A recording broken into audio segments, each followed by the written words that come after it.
Então, boa noite a todos, bem-vindos para mais um dia de estudo. Hoje a gente vai fazer o capítulo 7, leitura mental. Mas antes de começar o capítulo e as explicações da Yarinha, a gente vai pedir para a espiritualidade que nos abençoe, que a gente consiga ter esclarecimentos do que esse capítulo quer mostrar para a gente.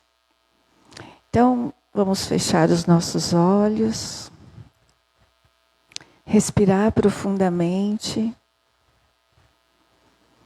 e sentir, através da música, a oração de Jesus.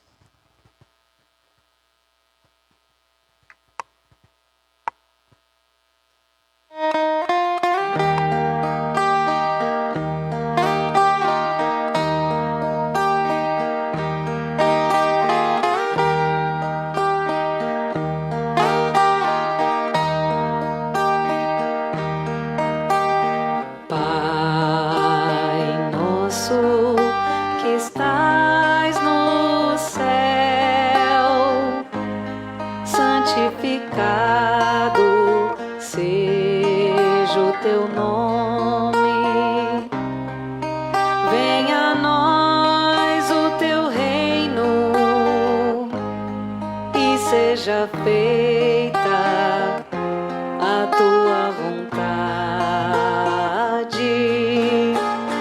Pai, meu Pai, meu Pai do céu, meu Pai do céu, eu quase me esqueci que o teu amor vela por mim. Vela por mim, que seja feito assim.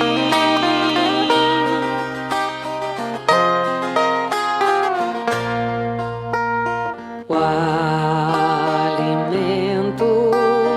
desse dia, dai-nos agora e sempre.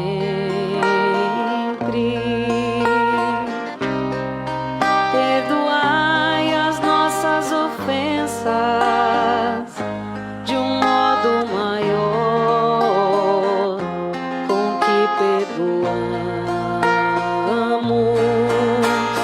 Pai, meu Pai, meu Pai do céu, meu Pai do céu, eu quase me esqueci.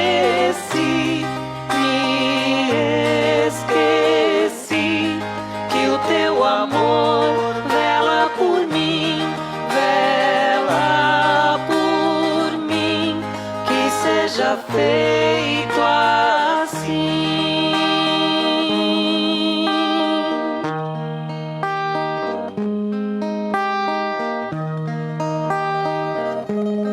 Não nos deixeis cair em tentação, mas livrai-nos de todo mal.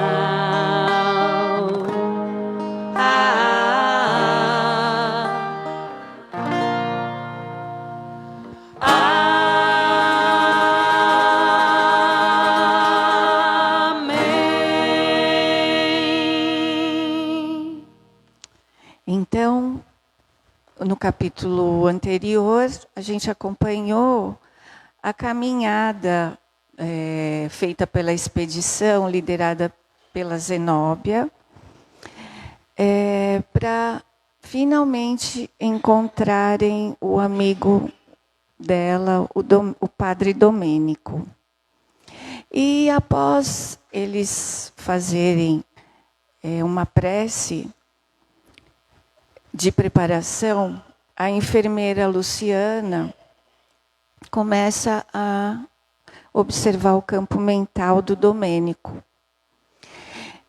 Desse modo, ela vai acionando as lembranças dele, né? Ela focando na mente dele, ela vai liberando, acionando as lembranças. Fazendo assim, ele enxergar dentro dele, né, no subconsciente, os erros, as percepções, as coisas incorretas, as ações incorretas dele.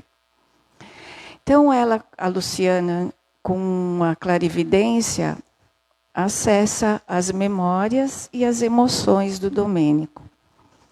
E vai se revelando um passado sombrio e cheio de remorsos, apesar de muitas vezes ele se achar injustiçado.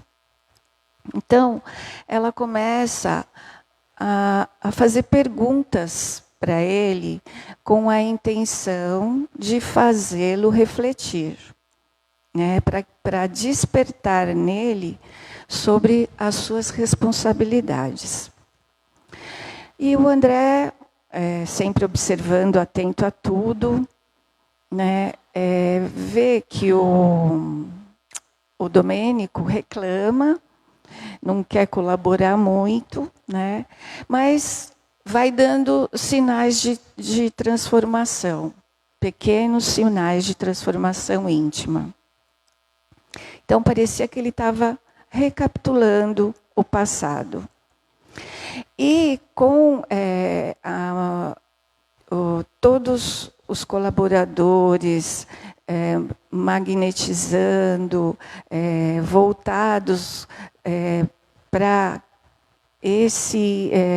dando para ele passes magnéticos para ajudar nesse processo, a audição dele agora está clara, o que facilitava o auxílio, né, de todos.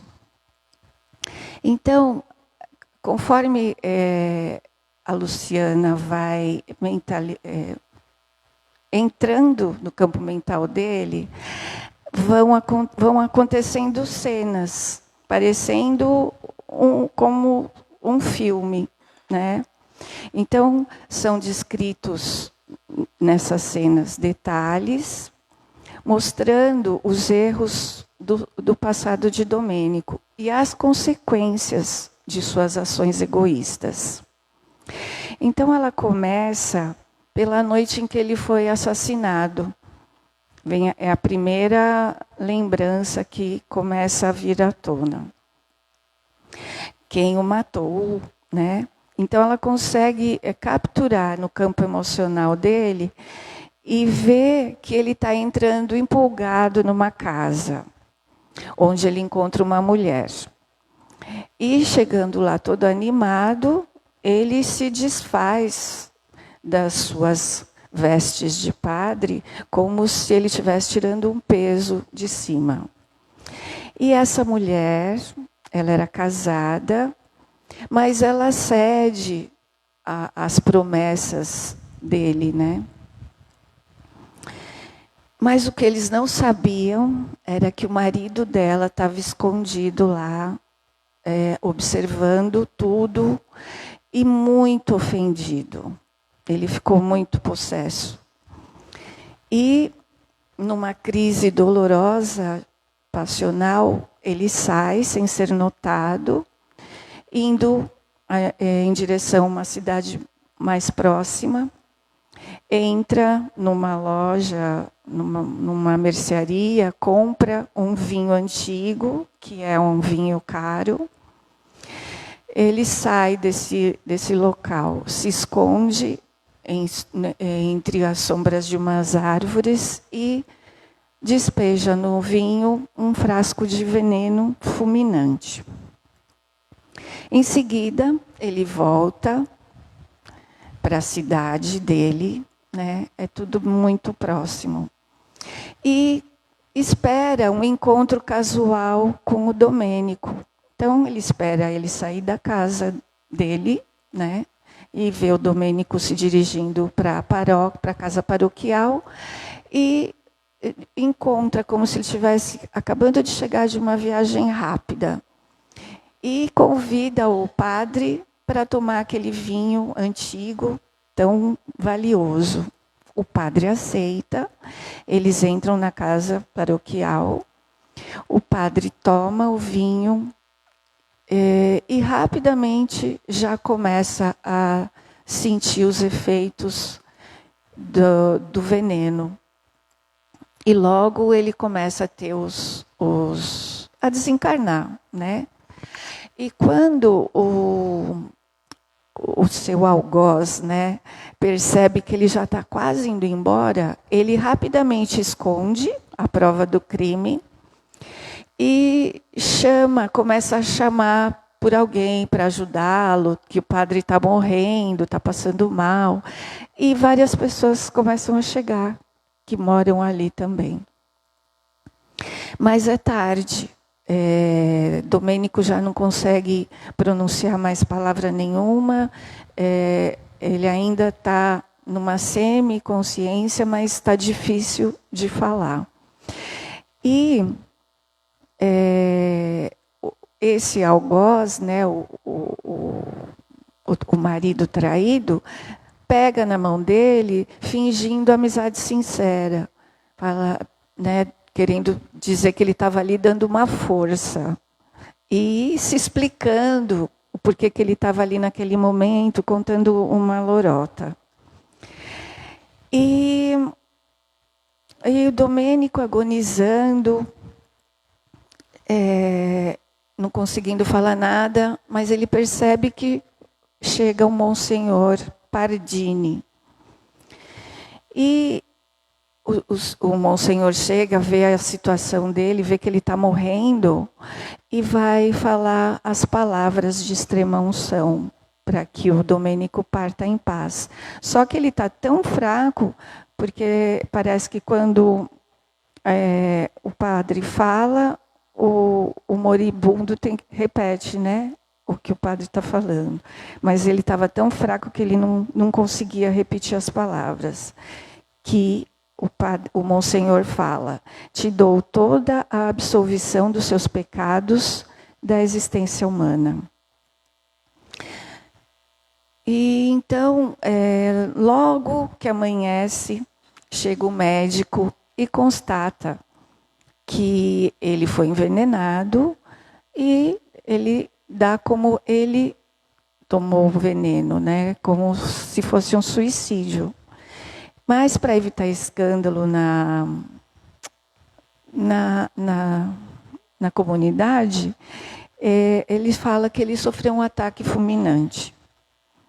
Então, foi preparado o corpo. Durante o velório, muitas pessoas da paróquia compareceram, chateadas pelo acontecido. Muitos comentários positivos, né, mostravam que ele era um bom sacerdote do Cristo. Pelo menos por fora, ele mostrava isso.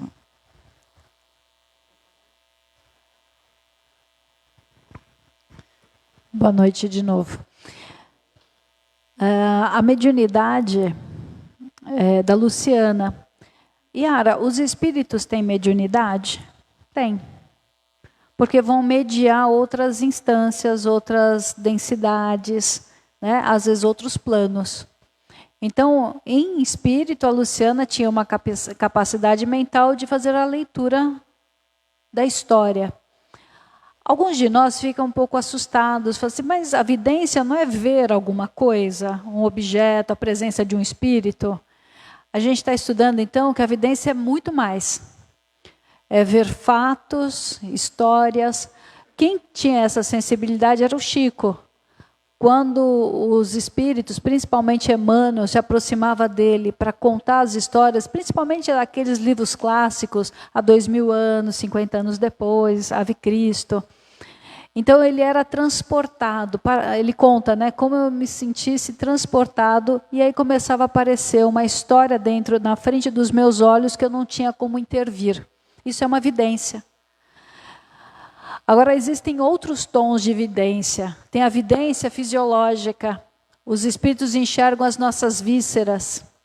né? Então, não só nossos pensamentos, nossas histórias, nossas memórias, nossas vísceras, mas o principal que eles conseguem enxergar a nossa intenção, né? E Luciana é uma pessoa muito treinada nisso. Agora veja só, ele vive como um homem do mundo, que seduz, que promete, né? Usa o magnetismo pessoal para mentir, pega a fragilidade de algumas pessoas e as seduz. Naquele momento, um desses casos foi visto pelo companheiro, e o companheiro decide se vingar.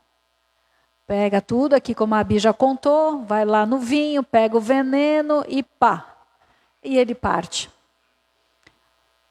Aí olha que interessante, olha como nós somos iludidos, não tirando o respeito que nós temos pelos padres, não é isso. Te perdoo de todos os pecados. Seria muito bonito e fácil se fosse assim, né? Não seria? Bastasse a confissão. Veja, a confissão é um exercício dentro da religião muito importante. Como que eu vou corrigir algo que eu não consigo nem confessar, que eu não reconheço? Então, confessar é um princípio muito necessário e nobre. Só que não para aí, né? Quando ele começa a perceber que está indo para a espiritualidade pelas portas da morte, quanto que ele se arrepende? O quanto que ele se dá conta de que ele está recebendo aquilo de um marido abusado, de um marido que se sentiu desrespeitado? Em nenhum momento. Em nenhum momento ele parou para pensar, meu Deus, eu errei e agora alguém está querendo se vingar de mim. Ele só se colocou na prepotência de achar que estava sendo machucado. É esse ponto, eu acho, que o capítulo tem que trazer para cada um de nós. A gente esquece o que a gente fez. A gente esquece aquilo que a gente promoveu. Às vezes a gente promoveu até na nosso orgulho, na nossa vaidade, na rigidez do nosso comportamento. A gente humilha o outro, maltrata ou até esnoba. E a gente não vê que muitas vezes essa pessoa que se aproxima de nós, encarnada, e muitas vezes desencarnada, é alguém que está ferido pelo peso do nosso orgulho. Então, dentro dele, ele sentia que era noite. Né? Ele gritava como um cego grita quando está perdido no abandono. Ninguém o ouvia. Aí ele tentou fugir daquela situação que ele estava. Só que ele se sentia preso, né, a grilhões que o ligavam ao próprio cadáver. Quando nós temos uma morte natural, o nosso corpo, monitorado pela glândula pineal, vai gastando a energia que tem no nosso duplo etérico para o nosso corpo. Então esses liames, esses fios magnéticos que nos prendem ao corpo e a sensação do corpo vai se dissolvendo. E a gente parte. Então rompe as funções vitais. Sempre a gente escutou que é recomendável que a gente espere, antes de uma cremação, por exemplo, 72 horas. É um tempo viável, um tempo hábil para que esse processo tenha finalizado. Mas o que acontece nas mortes violentas? Isso não se dá. Essa interrupção do fluxo, esse desgaste da energia vital não aconteceu. Então a pessoa entra na sensação de muito sofrimento físico, memória física. A gente bate numa tecla do que Allan Kardec nos ensina, que o espírito não sente dor, mas ele tem memória da dor, e lembrar é reviver. Então ele relembra potencializado a dor que ele sofreu e a dor que ele causou. E isso é enlouquecedor. Aí a Bi já vai explicar que ele sente a presença de uma irmã que ele enganou, né? Ele sente tanto terror com a presença dela que ele rompe.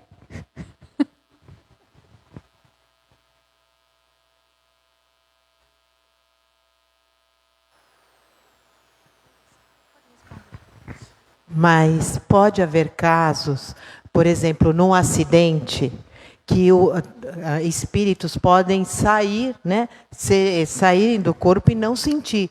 Talvez porque por merecimento ou por... Há casos. Vamos pensar em morte violenta, não um acidente, violência mesmo. Um assassinato, uma brutalidade. Antigamente a gente tinha o duelo.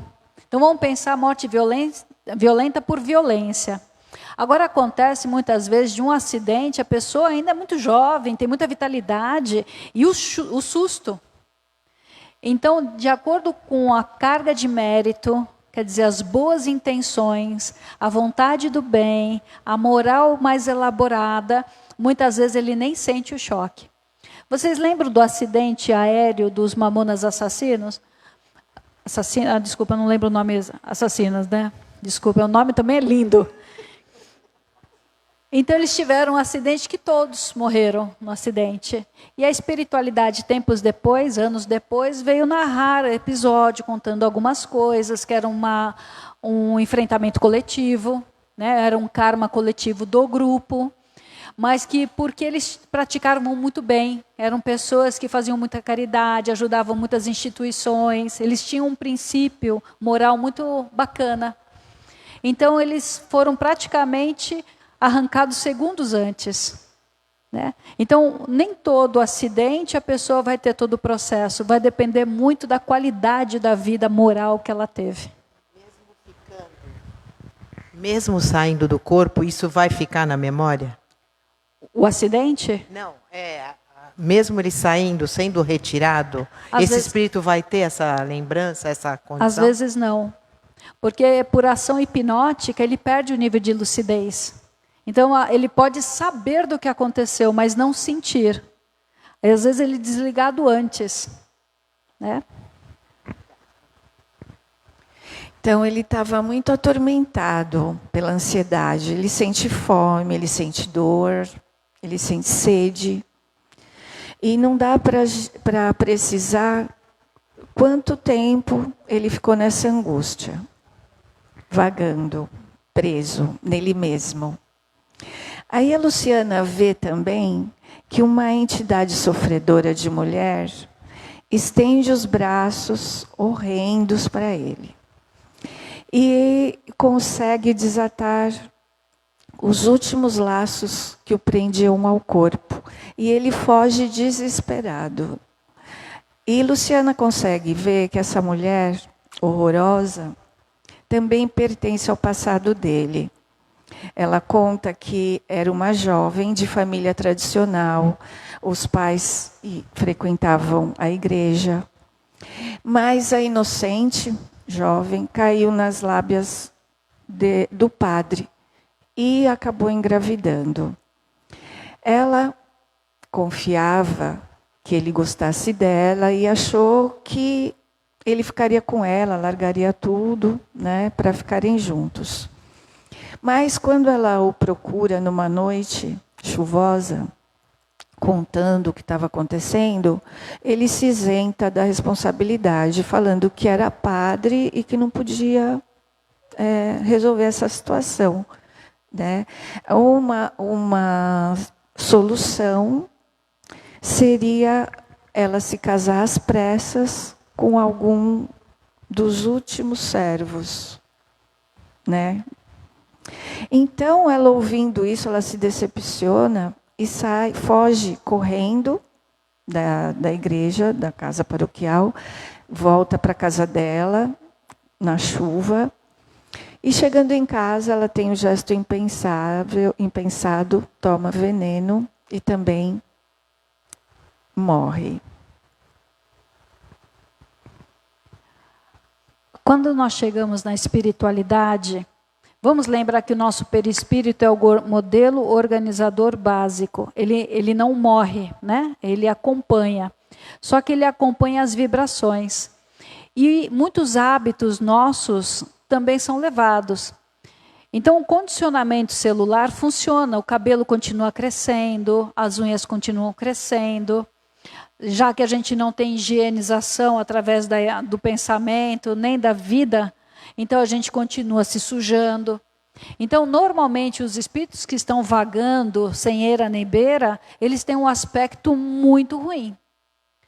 E muitas vezes, o desencarne, por muito sofrimento, por alienação, por ter causado dor, uma violência, eles estão ensandecidos. E muitas vezes eles aparecem no nosso sonho, né? Às vezes a gente sente a presença desses irmãos e nos assustamos. Então, essa moça, também passa por isso. E qual é o agravante? Que num ato translocado de desespero, comete suicídio. Yara, mas ela não tinha motivos para cometer o suicídio? Vocês me desculpem voltar nesse assunto, né? O suicídio. Nós estamos em plena campanha com a espiritualidade nos pedindo o alerta e o máximo cuidado sobre essa pauta. Então não seria justificável tanto desamor, tanto desencanto, ter caído numa armadilha e tirar a própria vida? Será que ela não teria alívio das dores no outro mundo? Será que ela não seria justiçada no mundo espiritual? Não.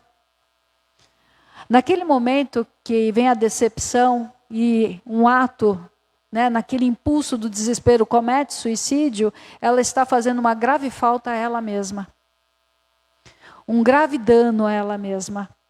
E a questão que a espiritualidade nos ensina é que quando a gente vai para o mundo espiritual pelas portas do suicídio, nós ficamos reverberando, porque desalinha todos os nossos campos de força, a gente fica repetindo o ato da dor. É enlouquecedor. E isso, para nós, é muito sofrimento. Então, todos nós que num desencanto da vida, numa decepção muito grande, colher algo que a gente não queria ter colhido, antes do suicídio, vamos pensar em recomeçar?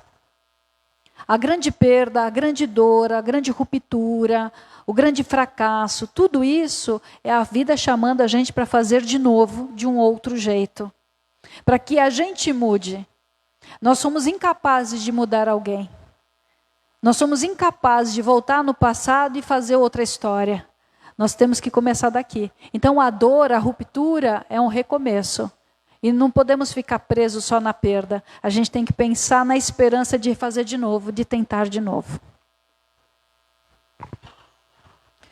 Então o pai da jovem encontra o corpo da filha sem vida e corre desesperado para a paróquia em busca de consolo e inconformado com a filha tão jovem morrer desse jeito. E o Domênico, quando recebe a notícia, ele disfarça a emoção. Mas é aquela emoção de medo, né? De medo de ser descoberto, do envolvimento dele com a moça. E ele ficou ouvindo o pai e repetindo os textos evangélicos como se fosse um robô, sem emoção nenhuma, porque ele não sabia o que ele fazia. A cabeça dele estava girando. E a cabeça dele girava da mente culpada. Não é por empatia, não é compaixão do sofrimento daquele pai em desespero, daquela moça que cometeu, ele só não queria ser descoberto. Se a gente colocar hoje termos técnicos, é o narcisista, é o psicopata, né? É a pessoa fria, ela rouba dos outros o sonho, a vida, com a ganância. Estava conversando com a Milena hoje e ela perguntou assim, então a questão é o desejo? O desejo, nós todos precisamos ter. Eu preciso ter um desejo, uma vida melhor, a uma saúde melhor, a uma vida equilibrada, eu tenho que desejar. E isso é o exercício pleno do livre-arbítrio, ferramenta divina que todos nós temos. Só que quando o meu desejo se torna em cobiça do outro, eu não vejo pessoas, eu vejo um objeto sexual para me satisfazer. Eu não vejo um amigo, eu vejo um trampolim social para ter vantagens. Eu não vejo um filho, eu vejo alguém que vai cuidar de mim na velhice. E vocês me desculpem que eu sou linguaruda. Quando a gente não vê o vínculo por afeto, mas pelo ganho que a gente tem, nós estamos esfriando a nossa vida mental. E nós estamos entrando numa psicopatia. Então nós temos que tomar muito cuidado, porque nos será cobrado toda a responsabilidade depositada na nossa mão. Lembra da parábola dos talentos? A cada um segundo sua capacidade? Então esses talentos nós vamos ter que devolver multiplicado, quer dizer, estimulado. Então ele estava muito receoso de ser ligado ao suicídio da jovem. E chega o médico, é o mesmo médico que atestou quando ele desencarnou que foi por infarto e não por envenenamento, né? Chega o médico e examina a moça, ele vê que ela foi envenenada, né? O padre vai até o médico, conversa com ele, e o médico atesta que a causa da morte da moça foram vasos rompidos do coração. Aí ele fica aliviado. Domênico respira tranquilo e segue agora com palavras consoladoras durante o funeral da jovem. Outra entidade é vista por Luciana. Só uma partezinha, é resumo, né? Então, muita coisa assim, eu resumi, senão fica muito longo. Então, sempre é legal ler o capítulo para a gente saber a fundo, né, o que o André quis passar para a gente. Então, outra entidade é vista por Luciana. E essa entidade olhava para Domênico com uma mistura de desespero e de enternecimento. Era o seu pai dele. Então, aconteceu o seguinte: o pai estava próximo do desencarne, já no leito de morte. Chama o Domênico e fala para ele que ele tem uma outra família e que ele tem filhinhos, né? Crianças, e que precisam da ajuda financeira dele.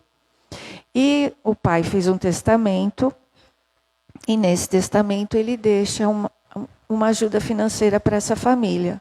E pede para que o Domênico cumpra, ajude a família. O pai já angustia, já nos últimos suspiros, né? O Domênico fecha os olhos do pai, o pai vai embora, ele pega o testamento, esconde, e daí ele chama o restante da família para anunciar que o pai tinha morrido. Então, o que aconteceu? Ele não ofereceu auxílio algum à família, à outra família do pai, que, no caso, eram seus irmãos, né? Então, agora o pai vinha cobrar a atitude correta do filho, pois ele tinha deixado a segunda família, sem assistência nenhuma. Nesse momento, o Domênico já se mostra muito incomodado por essas lembranças. Ainda não arrependido, tá? Desnudo. Os erros dele estão sendo expostos. Ele está com orgulho ferido. Ele ainda não está sendo chocado à consciência. Tá? E isso, quando acontece com a gente sente muita raiva. A gente fica muito irritado. Isso pode também ser um dos gatilhos que nós temos sofrido muito hoje em dia com as ansiedades. Estou muito ansiosa. Estou muito acelerado. Às vezes é a consciência se sentindo exposto numa fragilidade moral que está na hora de recuperar, está na hora de arrumar. Então a Luciana vê mais um perseguidor. Agora é um velho atormentado pelo ódio ao Domênico. Era um padre idoso. Ele pertencia esse padre pertencia a uma paróquia há muitos anos. Então, ele já estava familiarizado com os fiéis, já tinha afinidade com a comunidade. E, até por ordens médicas, ele ficava ali naquele local, perto da praia, né? E ele já tinha decidido que morreria ali, ficaria ali naquela comunidade até o final da vida dele. Mas o Domênico almejava aquela paróquia e fez propostas para esse velho padre, e o velho padre explicou o que acontecia. Domênico fingiu que entendeu, bateu nas costas do padre e foi embora. Só que ele foi atrás de pessoas influentes, ofereceu dinheiro para alguns e no final ele conseguiu ficar com essa paróquia. E esse velho padre foi transferido para uma paróquia bem longe, em uma montanha isolada. Esse padre tinha desejos fervorosos de vingança, né, contra o Domênico. E ele acabou morrendo e morreu com esse sentimento. Então, ele estava ali também perseguindo o Domênico. Esse Domênico era terrível. Aí acontece um breve intervalo, a Luciana dá uma respirada e começa a descrever uma mulher envelhecida prematuramente, quase cega, junto ao seu filho, um menino entre 9 e 10 anos. E ele muito anêmico, fraquinho, magrinho. E eles estavam suplicando auxílio ao Domênico. Esse menino era filho do Domênico. E ele, sem o menor remorso, se recusa a auxiliá-los, a ajudá-los a sair daquele estado de pobreza, de desnutrição. E o menino, a mulher, no caso, ela tinha explicado para ele que o menino, além de anêmico, ele estava tuberculoso. Então, ele precisava de auxílio médico, alimentação adequada. E ela, doente, não conseguia prover as necessidades do menino. E ele maltratou e humilhou ela e o filho. E para completar, manda soltar os cachorros para expulsá-los de lá. Eles saem correndo, né? E também magoados, humilhados, e sentindo um desejo muito forte de vingança em relação ao Domênico. Passa o tempo, né? Essa mulher e esse menino desencarnam como indigentes, porque eles não tinham... além dela ser humilhada por ele, ela foi humilhada pela sociedade. Porque naquele tempo, uma mulher que tinha um filho, solteira, era prostituta, era mal vista, né? Então, era uma mulher muito sofrida e muito dolorida. E olha que interessante, na trajetória do Domênico, com todas essas histórias narradas e tantas outras que não foram contadas, veja que a vida dá um jeito da gente corrigir. Quando essa mãe se aproxima do Domênico, ela não está pedindo, assume meu filho, assume que ele é seu filho. Ela não está falando isso, ela está clamando pela misericórdia, pedindo o pão, o cuidado, porque ele estava uma doença grave, né? Então, ela não estava exigindo os direitos dela, ela estava pedindo ajuda. Então, é duplamente grave o que ele faz, né? Não só por ser filho dele, uma responsabilidade moral, que não é porque a gente teve uma aventura que eu não tinha responsabilidade. A partir do momento que a gente tem um encontro sexual com alguém e aquilo gera uma gestação, Indo não a termo, nós temos responsabilidade. Mesmo as pessoas às vezes vão para o equívoco pensando assim, mas foi só uma aventura, eu vou fazer o aborto. A gente já está vendo que o aborto é uma situação extremamente problemática, onde a gente está interrompendo o acesso à reencarnação de alguém, e que muitas vezes esse alguém é alguém que a gente prejudicou e que a gente precisa dar a chance da volta, e podemos ainda aquecer o ódio. Então, o erro em cima de erro. A vida faz isso com a gente. Nós nos equivocamos alguns anos atrás e o circuito volta. Volta para perto da gente. E como que a gente vai fazer? A gente vai colocar o problema debaixo do tapete de novo? Ou nós vamos assumir e dar um destino diferente? Vejam que Deus não quer a morte do pecador. Lembra essa frase? Deus não quer a morte do pecador. Quer que ele se reeduque, que ele mude o comportamento. Mas como a gente é muito resistente à mudança, então nós atraímos a dor. Quando o Domênico chega no umbral, onde que ele chega, gente? Ele chega nesse palco armado de vários espíritos querendo pegar a pele dele. Não é só a situação física, é a situação psíquica. Olha o magnetismo de ódio em cima dele. Às vezes a gente está quieto e recebe um mal-estar. Às vezes a gente recebeu o pensamento negativo de alguém, que ultrapassa as nossas defesas biológicas, e a gente sente a ponto de passar mal mesmo. Então, o ódio é uma força que é muito difícil da gente lidar.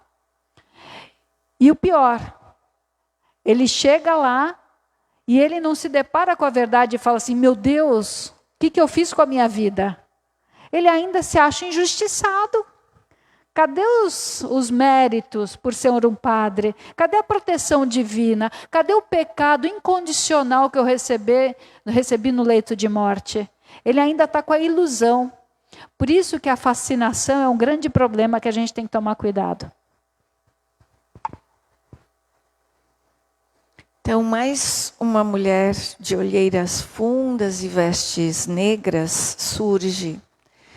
Só que não dá tempo da Luciana falar mais nada, que o Domênico solta um grito de terror, que faz ela parar, né, de rever as cenas.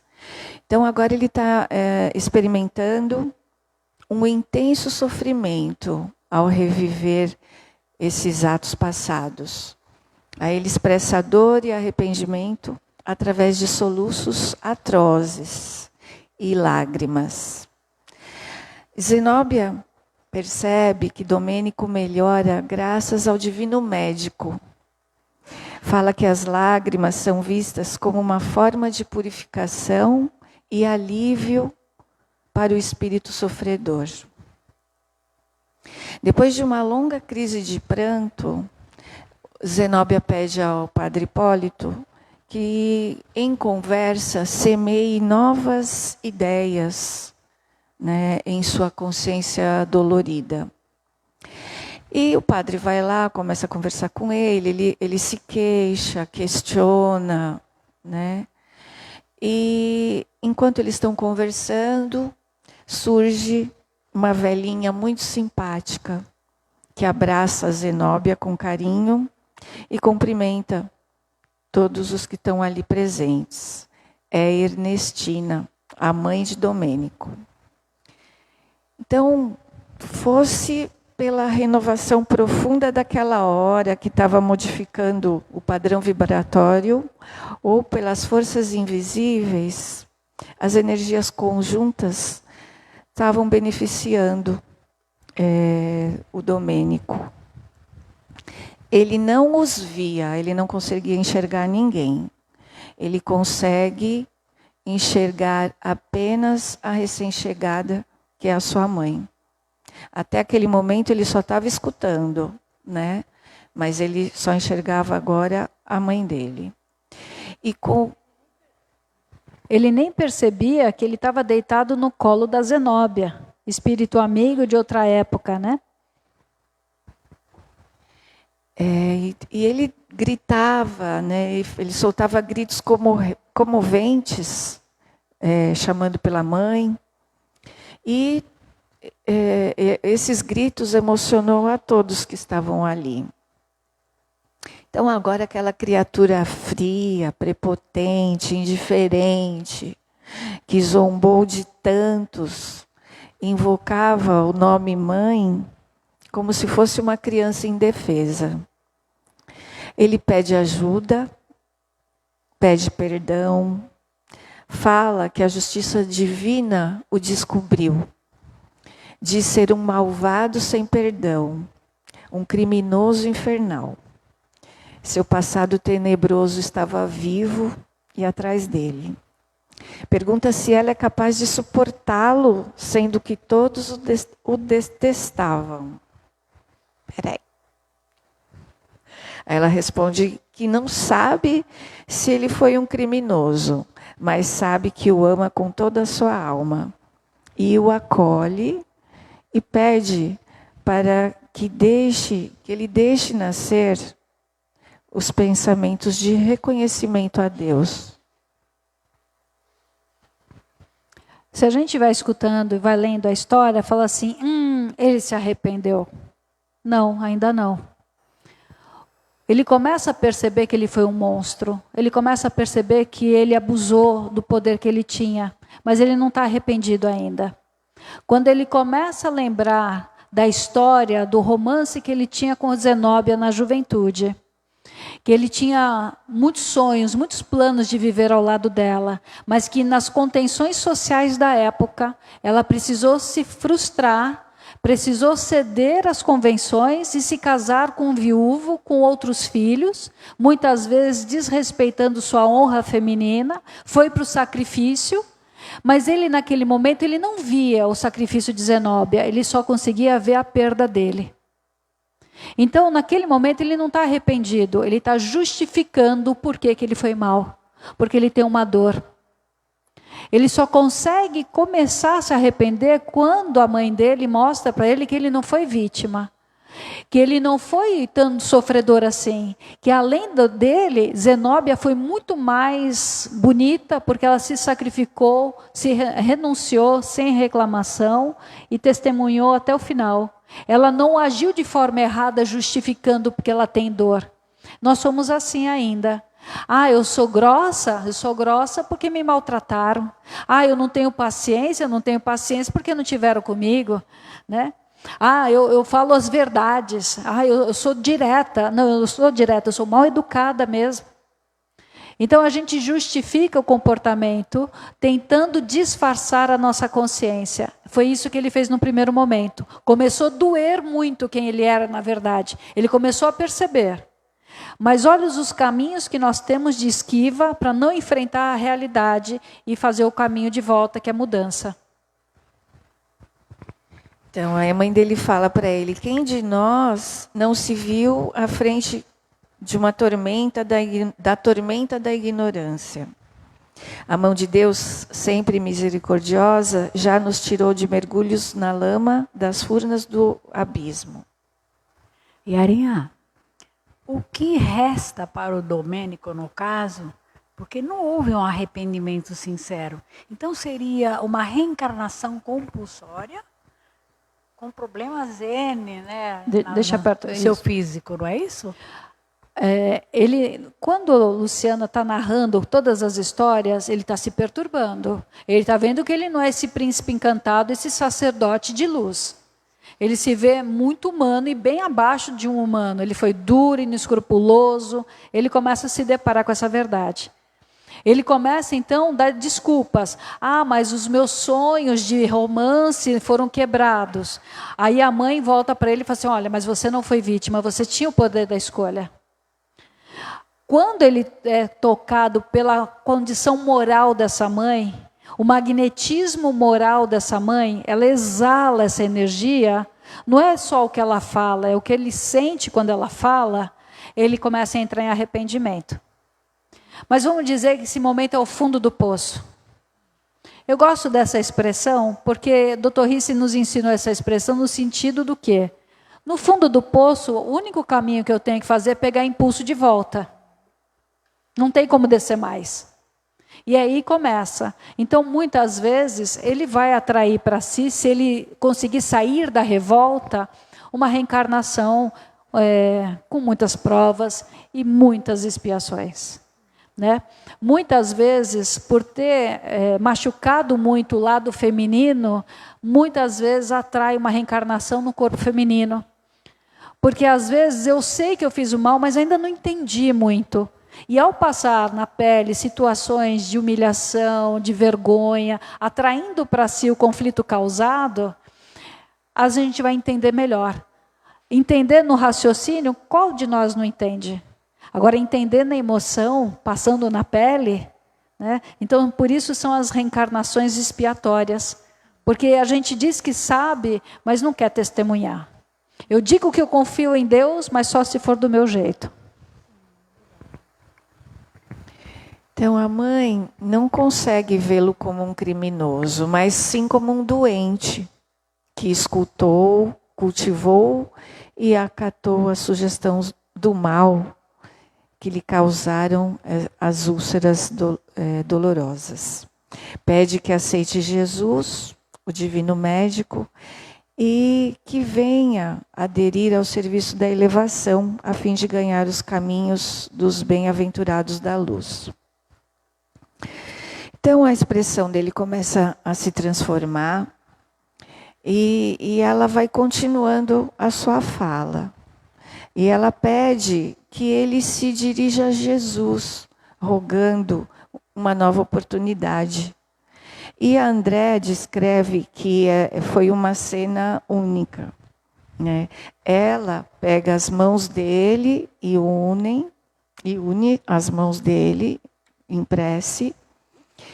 E ele parecia um menino, dócil e amável, repetindo as frases da sua mãe.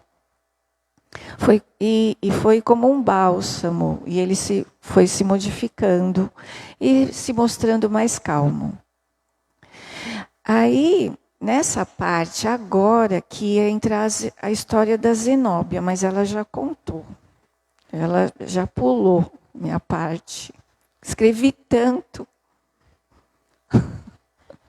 Então ele fala, né, ele justifica tudo o que ele fez, tudo o que ele passou, porque se ele não tivesse sido abandonado por ela, ele não teria entrado para o sacerdócio. Até isso ele atribui a ela, né, que ele foi para o celibato por causa dela e no final ele não conseguiu levar o propósito até o final.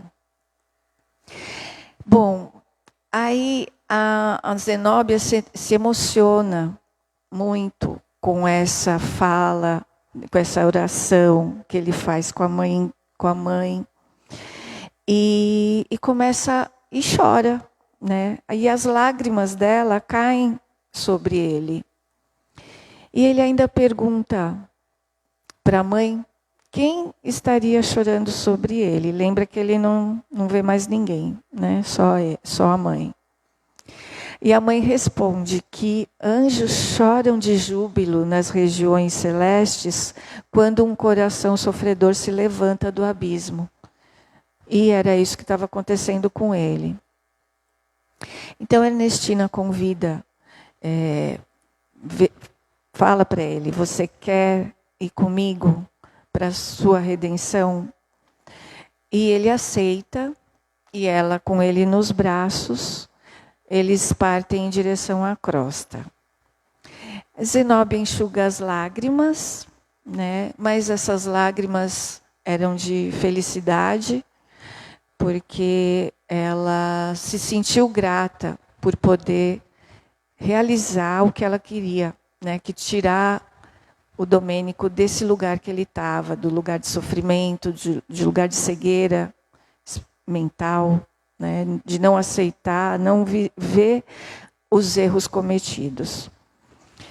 E depois ela agradece a todos pelo auxílio, a Deus que permitiu que isso fosse cumprido. E em seguida eles vão voltar para a casa transitória. Então você vamos fazer análise, o desfecho dessa história.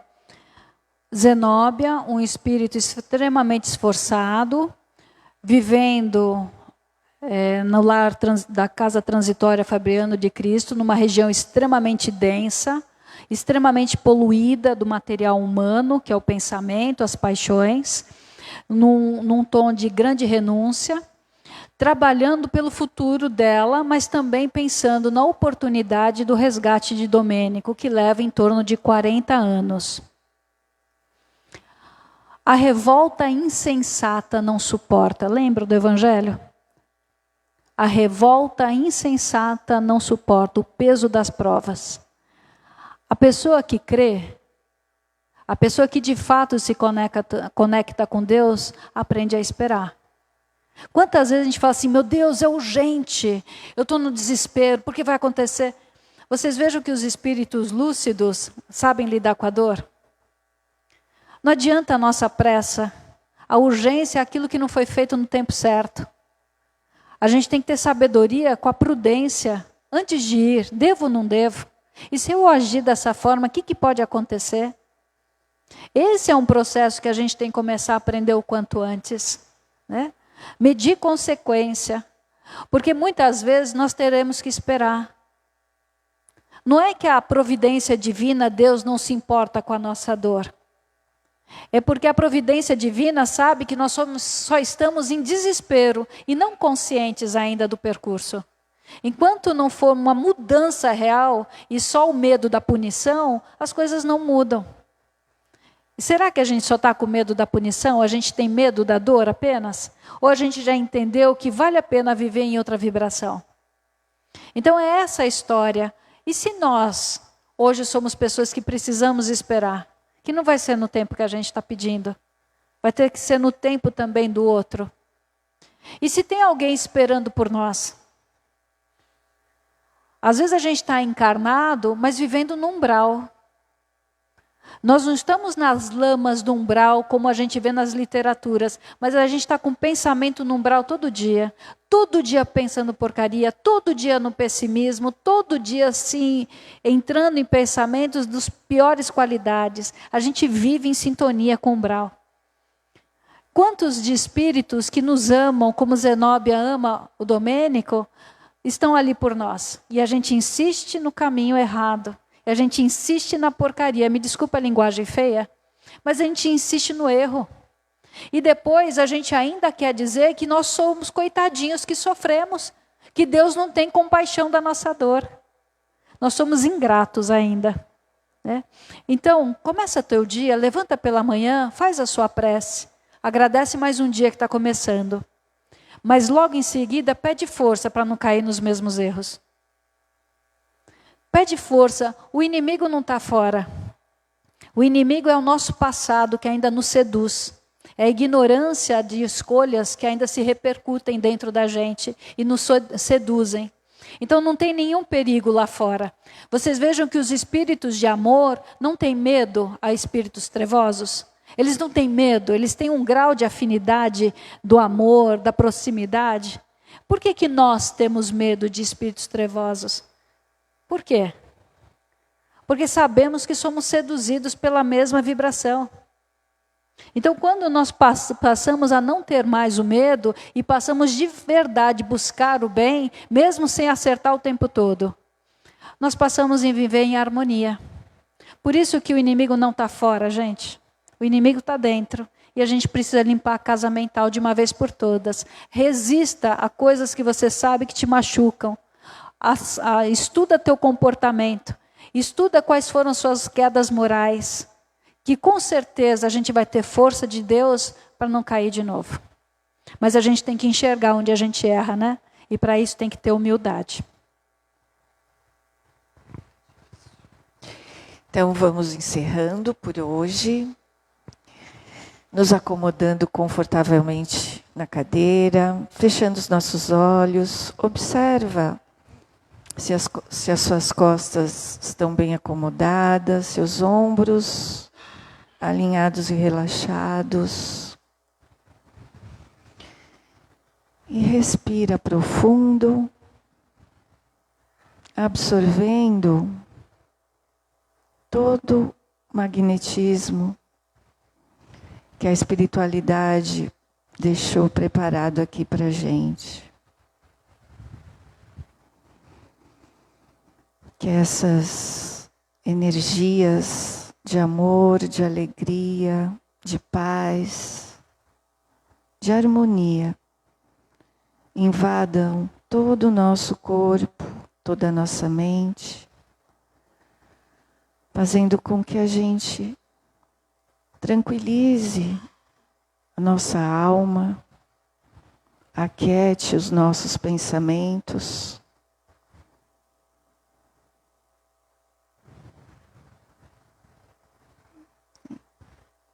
Respira profundo, vai soltando o ar devagar. E a gente agradece e se despede com a prece que Jesus nos deixou. Pai nosso que estais nos céus, santificado seja o vosso santo e divino nome. Venha a nós o vosso reino, seja feita a vossa vontade, assim na terra como nos céus. O pão nosso de cada dia nos dai hoje, Senhor. Perdoai as nossas ofensas, na medida que nós perdoarmos aqueles que nos têm ofendido. E não nos deixeis cair em tentações, mas livrai-nos de todos mal. Graças a Deus. Boa noite a todos. Obrigada pela presença novamente. Até a semana que vem. E quem ficar para o trabalho de desobsessão, permanece sentado e logo vai começar o trabalho. E silêncio também, né? A espiritualidade continua trabalhando aqui para a gente.